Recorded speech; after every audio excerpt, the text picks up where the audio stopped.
Tonight, our exclusive first look inside America's Space Force, now guarding against potential Russian or Chinese aggression. Here's Tom Costello. Behind this razor-wired fence in Colorado, a highly classified Space Force asset. Under heavy armed guard, this 18-wheeler packed with high-value satellite comms is one of several mobile command centers poised to roll out in the event of a doomsday attack that would target U.S. military satellite control. If you need to, how fast can you move these trucks out? The specific timelines are classified, but what I can say is a matter of hours. Thank you. Sign up. At the main Space Force Satellite Ops Center, our cameras were the first ever let inside. Line down. It's here that they keep watch over America's military satellites and the world's GPS network, operating in an increasingly hostile environment. It is truly a warfighting domain. Our adversaries are fielding specific weapon systems in the domain, so we need to view it as such. The Pentagon says Russia and China are the chief adversaries. In November, a Russian satellite targeted and blew up another Russian satellite, creating a massive orbiting debris field.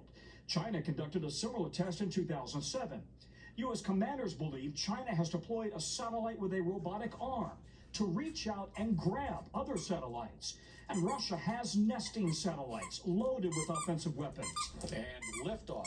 The head of Space Force says U.S. commercial and military satellites are routinely harassed. Whether it's jamming or harmful interference in the RF spectrum, laser dazzling, cyber attacks, cyber probing and cyber attacks.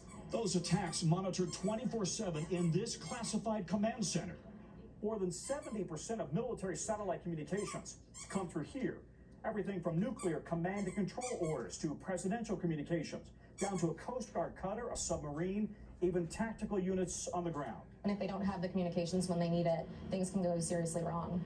As the Navy has sailors, the new Space Force has guardians, many with engineering degrees and now training for the new battlefield. The concern, the Pentagon says China is now outpacing the U.S. in launches and modernizing its own space capabilities, building a remote robotic post on the far side of the moon, invisible to U.S. satellites. If we don't start accelerating our development and delivery capabilities, they will exceed it.